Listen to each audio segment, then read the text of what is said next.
이번엔 패키지에 대해서 배우도록 하겠습니다. 패키지. 아까 응집도에 대한 이야기를 했었죠. 응집도란 게 뭐라고 했어요, 여러분들? 관련된 것을 한 클래스가 잘 모아서 갖고 있는 게 응집도가 높다라는 표현을 했었어요. 관련된 것을 클래스가 잘 모아서 갖고 있으면 응집도가 높다고 했었는데, 자, 여러분들이 이제 클래스를 만들다 보면 어떻게 되겠어요? 클래스를 만들다 보면 개수가 굉장히 많아집니다. 지금 저도 한번 보시면 우리 연습하면서 만든 클래스가 여기서부터 여기까지거든요. 20개가 넘는 것 같아요. 이제 클래스가 개수가 점점 더 많아지면 어떻게 되겠어요? 막 이렇게 목록이 늘어나겠죠. 하나의 클래스는 관련된 기능들을 어떻게 해줘요? 이렇게 모아서 잘 갖고 있을 수 있도록 좋다고 했었는데, 클래스도 개수가 많아지면 여러분들이 어떻게 하실 필요가 있냐면, 이 클래스도 관계된 것들을 잘 모아서 갖고 있는 게 중요해요. 그래서 클래스는 패키지를 이용하여 관련된 클래스들을 관리하기, 자바는 클래스가 아니라 자바는 패키지를 이용해서 관련된 클래스들을 관리하게 되는데요. 이 패키지는 폴더와 거의 같은 기능이다 이렇게 생각하시면 됩니다.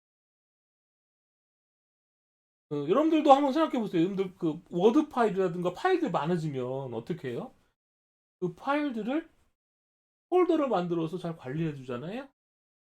그런 역할을 해주는 게 패키지다라고 생각하시면 됩니다. 패키지 이름 규칙이 또 중요한데요. 패키지 이름 규칙은 보통 도메인 이름을 거꾸로 적은 후에 그리고 프로젝트 이름 등을 붙여서 만들게 됩니다. 한번 음악 파일들이 여러 개 있다고 생각을 해볼게요, 여러분들. 음악 파일 여러 개가 있다면 한 음악 파일 한 1000개 있다고 생각해 보겠습니다. 음악 파일. 그러면 어떤 사람들은 그 음악 파일들을 관리할 때 그렇게 할 수도 있어요. 어떻게 하냐면 가수별로 가수별로 이렇게 폴더를 만들고 가수 이름을 쭉 만드는 거죠. 뭐 이분, 아이유 폴더를 만들고 그 각각의 가수 이름 안에 그 가수가 부른 노래들을 파일들을 이렇게 집어넣어서 관리할 수가 있을 겁니다. 그런데 어떤 사람들은 장르별로 이렇게 파일들을 관리할 수도 있을 거예요. 클래식. 클래식 중에서도 또 나눠지잖아요. 그럼 클래식 및 장르를 또 나누고 그리고 그 안에다가 이렇게 파일들을 넣을 겁니다. 어떤 방식이 맞냐라고 생각한다면 그건 음악을 그 사람 즐기는 방법, 그 사람이 음악을 어떻게 즐기느냐에 따라서 음악 파일들을 관리하는 폴더들이 나눠지게 되겠죠. 이 말씀을 왜 드리냐면 클래스를 나누는 것. 지금 뭐라고 했어요? 관련된 클래스들을 모으는 것이 뭐라고 했습니까? 패키지다. 라는 이야기 했습니다. 관련됐다라는 건 어떻게 정의하냐 이 말이에요. 이 클래스와 이 클래스들이 관련됐다라는 건 어떻게 정의하냐. 이런 건데 관련됐다라는 것은 패키지를 만드는 것은 굉장히 중요한 게 있어요. 어떻게 패키지 만들 것인가. 이거를 결정하는 굉장히 중요한 게 있습니다. 패키지를 나누는 것은 아까 음악을 어떻게 듣느냐에 따라서 듣는 사람의 듣는 성향에 따라서 음악 파일들을 폴더별로 나눈다는 것처럼 패키지를 나눈다는 건 아키텍처와 굉장히 관련. 나중에 여러분들께서 아키텍처에 대해서도 배우게 될 건데 아키텍처라는 건 다른 말로 뭐라 말할 수가 있냐면 구조라고 말할 수 있어요. 그럼 구조라는 건 뭐냐? 여러분들 한번 생각해 보세요. 구조. 집도 생각하면 똑같은 방이 3개짜리 집이지만 어떤 집은 초가집도 있고 초가집 여러분들 뭐 민속촌 같은 데 가면 볼 수 있죠. 아니면 양옥집 아니면 뭐 아파트 똑같은 방이 3개지만 다양한 아키텍처로 집을 만들 수 있거든요. 그러면 그 집을 만들 때 사용되는 그 재료들도 다 틀리겠죠. 초가집에 사용되는 재료들, 한옥집에 사용되는 재료들, 그다음에 뭐 아파트를 쓸 때 쓰는 재료들이 다 틀릴 거예요. 즉 아키텍처에 따라서 재료들이 틀려지고 그 재료들의 종류도 틀려지겠죠. 그러면 그것들 관련된 것을 여러분들이 창고에다 넣는다고 생각해 보자 이거예요. 초가집을 지을 때는 말 그대로 초가 우리 보면 집당 같은 거 있죠. 집을 넣을 수 있는 공간, 그다음에 초가집을 짓기 위한 나무를 놓을 수 있는 공간 이런 식으로 초가집을 만들 때 사용되는 그 물건들을 놓는 공간들을 다르게 가질 거예요. 아파트를 지을 때는 좀 더 복잡해질 수 있으니까 철근을 넣을 수 있는 곳, 뭐 기타 등등을 넣을 수 있는 곳 해가지고 보관 장소들이 다 달라지겠죠. 즉 아키텍처에 따라서 사용되는 재료들이 틀려지고 그 재료들을 넣을 수 있는 공간들을 다르게 마련해야 되는. 여러분들이 앞으로 자바로 프로그램을 짤 때는 이 아키텍처라는 게 굉장히 중요해요. 이 아키텍처를 사실 초보자들이 정하진 않고요. 여러분들이 나중에 회사를 들어가 보시면 그 중에서 잘하시는 분들, 시니어들이 이 아키텍처를 많이 정의하게 됩니다. 어떻게 보면 자바 기본 프로그램보다도 그 아키텍처가 정의되고 그 아키텍처에 맞게끔 프로그램 짜는 게 더 쉬울 수도 있어요. 왜냐면 딱 정해져 있는 형식으로 만드는 거니까. 어, 그런 생각을 하셔야 됩니다. 그래서 패키지 이름을 적는다. 패키지를 만든다라는 건 단순하게 만드는 게 아니다. 다시 한번 말씀드리자면 패키지는 뭐에 따라서 만든다? 아키텍처 구조에 따라. 아키텍처가 잘 뭔지는 모르겠지만 구조를 잡는 거구나. 그럼 아키텍처 정의하는 사람을 우리 뭐라고 말할까요? 아키텍처 정의하는 사람을 우리는 아키텍트라고 하죠. 외국에서는 프로그래머가 그냥 아키텍트예요. 여러분들이 뭔가 프로그램을 만든다고 생각해. 프로그램을 만든다. 프로그램 만들기 위해서는 구조를 생각하지 않을 수가 없거든요. 그래서 패키지는 단순하지가 않아요. 아키텍처와 관련이 있다. 꼭 기억해 두세요. 아키텍처가 잘 정의되면 아키텍처에 따라서 패키지 이름도 잘 정의를 하는 거거든요. 그런데 자바 기본에서는 왜 패키지가 어려우냐? 자바 기본을 공부하시는 분들은 무슨 프로그램을 만들까? 이게 아직 정해지지가 않았거든요. 아키텍처가 정의되어 있지 않은 거예요.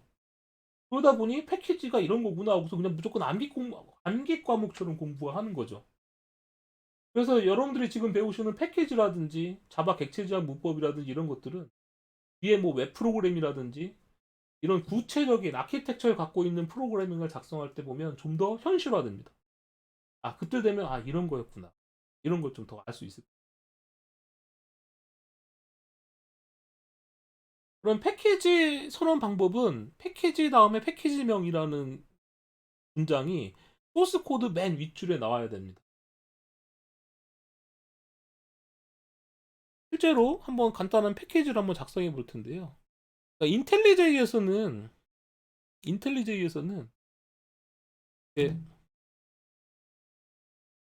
소스 메뉴를 선택하고 오른쪽 버튼 누르고 뉴 한 다음에 패키지를 선택해 주시면 돼요. 쉽죠? 소스 메뉴에서 오른쪽 버튼 뉴 패키지 선택해 주시면 되고요. 패키지 이름은 보통 도메인명을 거꾸로 먼저 적습니다. 저 같은 경우는 이렇게 한번 적어 볼게요. 패키지 연습하기 예제부터 직접 본다면 펌 이그젬플 유틸이란 패키지를 한번 만들어 보겠습니다. 도메인명을 거꾸로 적어요. 이그젬플닷컴이라는 사이트는 연습용 도메인이라고 보시면 돼요. 실제로 여러분들 인터넷에서 이그젬플닷컴 가보시면잖아요. 그러면 이렇게 뜹니다. 이그젬플 도메인. 그래서 아무나 쓸 수가 있는 도메인이다 라고 생각하시면 되고요.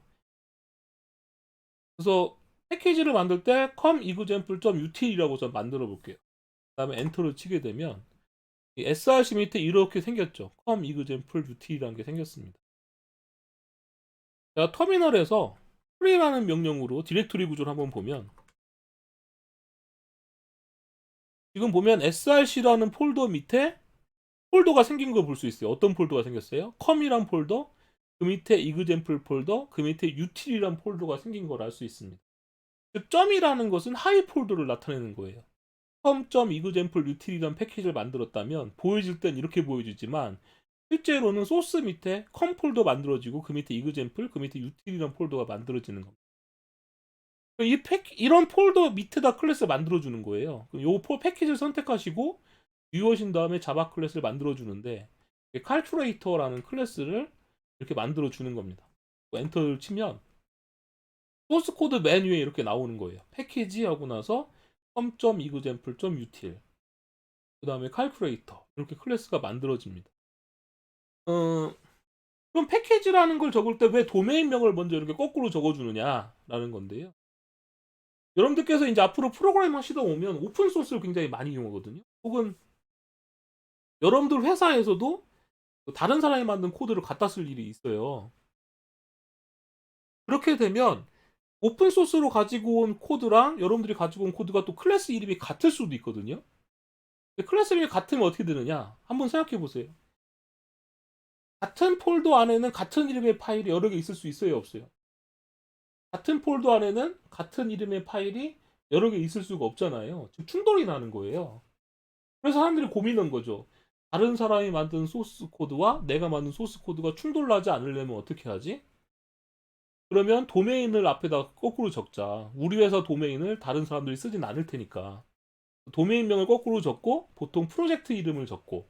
왜냐면 같은 회사 안에서도 여러 개의 프로젝트가 있을 수 있잖아요. 각각의 프로젝트 간에는 충돌나지 않도록 하기 위해서 프로젝트명을 적고 그 다음에 그 프로젝트 안에서 또 뭔가 이름을 적고 이런 식으로 한다면 충돌날 일이 별로 없겠구나. 이래서 보통 패키지명을 도메인명을 거꾸로 적고요. 그 다음에 프로젝트명, 그 다음에 또 다른 뭐 패키지명 이런 식으로 정해지게 됩니다. 칼큘레이터라는 걸 만들었으면 플러스 마이너스 메소드를 갖도록 하재요. 그럼 여기다가 이제 퍼블릭 이저 플러스 메소드를 만들어 줄 수 있겠죠? 퍼블릭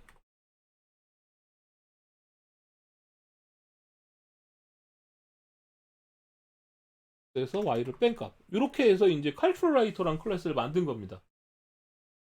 자, 그럼 이렇게 만들어주게 되면 칼큘레이터 좀 자바 파일이 만들어지는데요. 이걸 이제 컴파일해서 실행을 해야 되겠죠? 패키지는 만들어진 다음에 컴파일할 때 반드시 어떻게 컴파일해 주셔야 되냐면 여러분들이 직접 터미널 창에서 컴파일 하실 때에는 반드시 패키지가 있을 땐 -d 옵션을 적어 주셔야 됩니다. -d 옵션 적어주고 경로명을 적어주게 되면은 폴더가 자동으로 생성이 돼요. 폴더가. 제가 실제로 이 파일을 복사해 가지고 한번 해볼게요. 일단은 제가 src 폴더에서 홈 밑에 examples 밑에 util 폴더 밑에 가보면 이 안에 보니까 calculator.java라는 파일이 지금 생겼잖아요. 이 파일을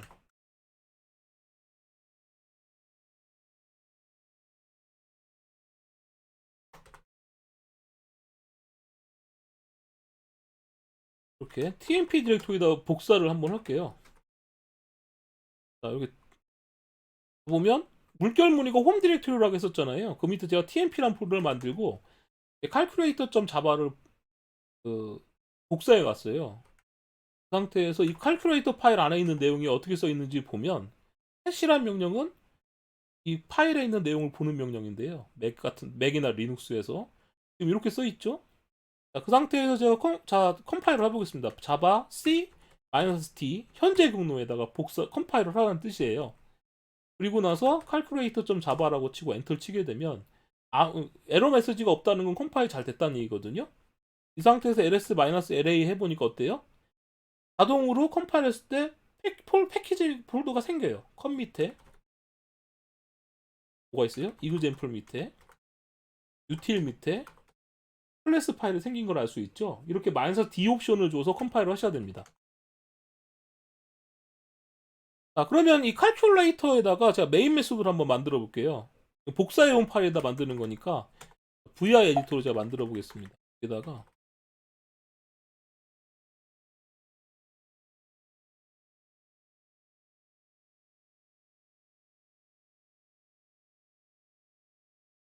플러스 기능을 사용하려면 일단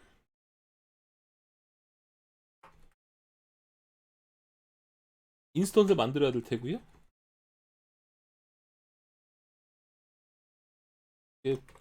100을 도한 값을 이렇게 출력을 하도록 할 거예요. 다시 캔 명령으로 작성된 클래스를 한번 보면 메인 메소드가 추가된 걸 볼 수 있죠. 코드를 수정했으니까 다시 컴파일을 해줘야 됩니다. java c-t 점 현재 경로에다가 calculator.java를 컴파일해라 이렇게 할 수가 있겠죠?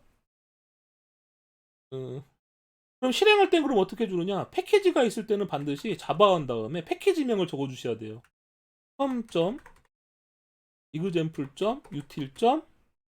패키지 밑에 calculator 이렇게 해주셔야만 실행이 됩니다. 그러니까 자바 버추얼 머신한테 패키지명을 이렇게 적어주면 이 패키지는 어디서 찾겠어요?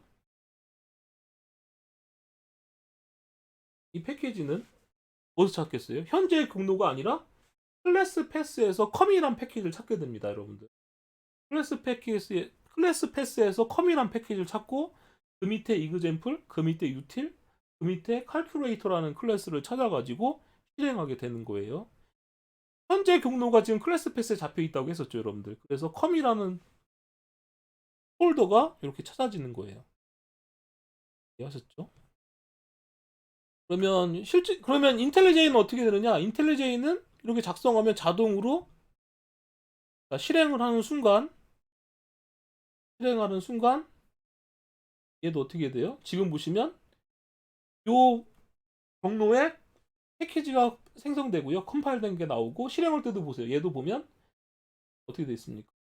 com.example.util.calculator 이렇게 실행하는 거 볼 수가 있죠? 제가 터미널 창에 실행한 것처럼 똑같이 실행되는 걸 알 수가 있습니다.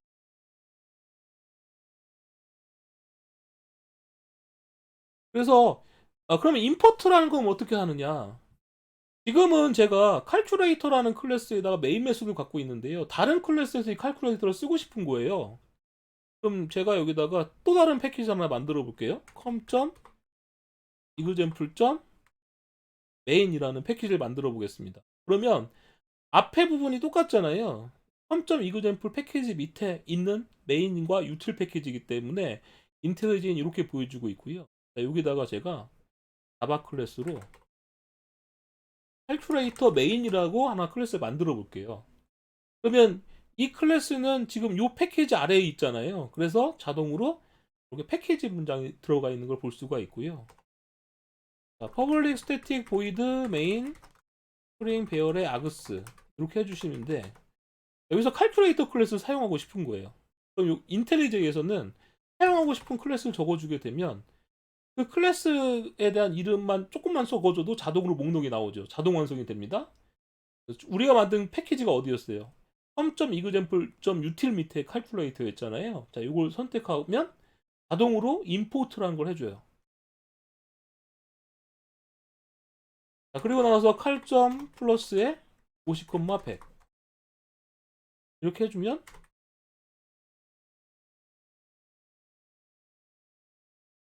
그 값을 출력하게 됩니다.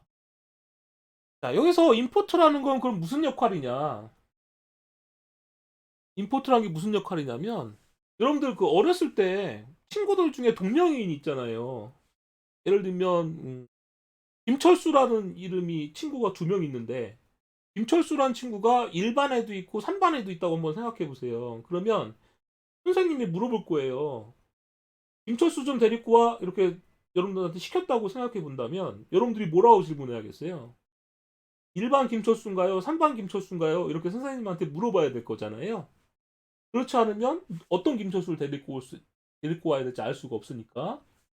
자, 여러분들이 자바 버추얼 머신한테 알려주는 거예요.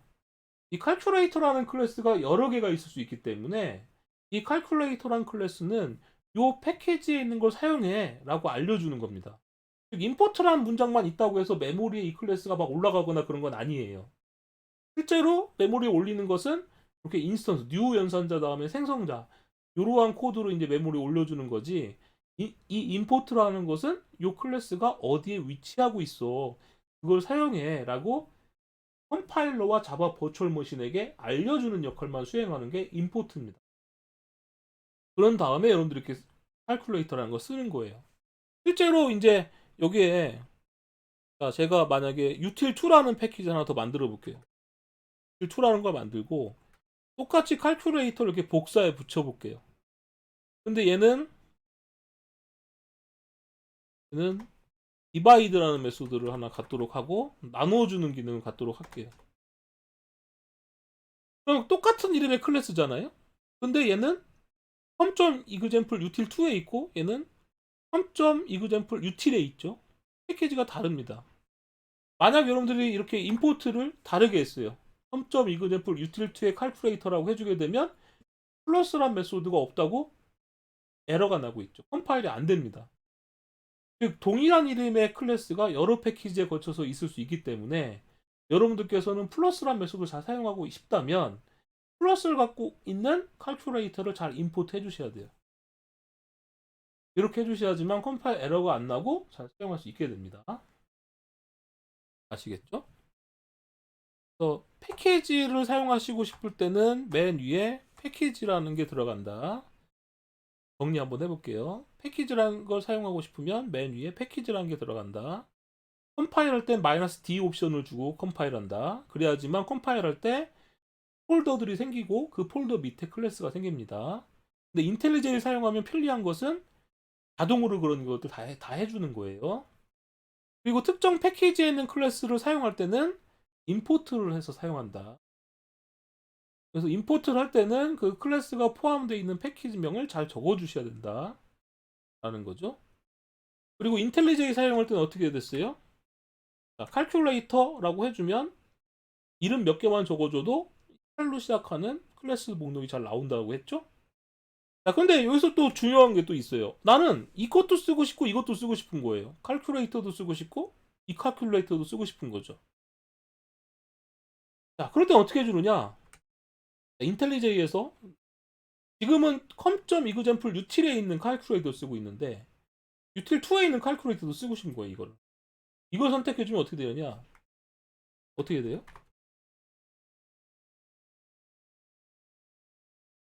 지금 보면 얘는 그냥 칼큘레이터라고 써 있는데 얘는 앞에 패키지명이 같이 써 있는 걸 볼 수 있죠.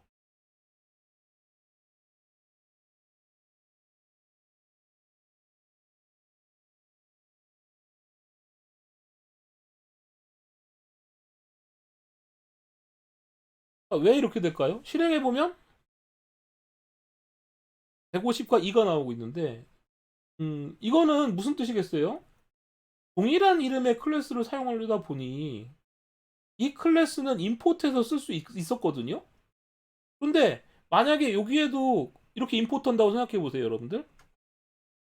util2의 calculate 이렇게 임포트 한다고 쓰면 이 두가 똑같은 이름을 쓰니까 소스 코드만 봤을 때는 얘가 이걸 말하는 건지 저걸 말하는 건지 컴파일러나 자바 버추얼 머신이 알 수가 없죠.